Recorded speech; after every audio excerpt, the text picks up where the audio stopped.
جناب قاضی، من از هیچ کس توقعی ندارم. تو خیلی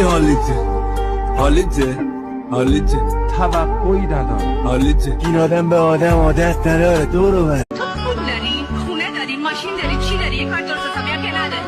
نکنه فکر کردی منو با مترو میتونی این ور اون ور ببری ها؟ ببین یه چیزی بهت بگم، من با 10 تا فالوور با تو 1000 تایی نمیپرم. من حتی نباید جواب سلام تو رو بدم. تو دیگه برای من تموم. از امروز هم دیگه بلاکم یعنی مردی.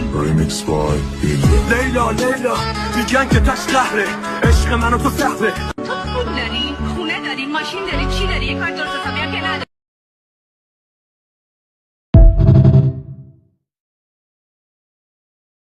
من 20 سال در خاک ایران بودم. کلگی مدارکام بکشم آخر ما را کشیده. مدرک هم داشتی؟ مدرک قانونی.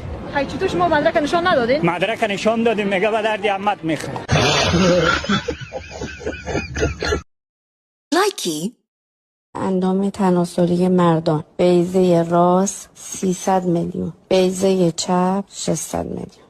حالا هی بشین بگو پسره هیچی نداره، من باهاش دوست نمیشم فلان احمق. اون 900 میلیون شورتش هر با خودش داره این ور اون ور میکنه، قیافه تو رو نمیگیره. تو 900 میلیون تو حساب پدرت هست. 900 میلیون رو بدون چشمداش آورده گذاشته واسه تو.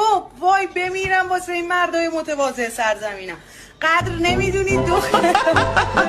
چه روی هم داشت، خیلی قشنگ. 900 میلیون این ور اون ور میره پشم. لایکی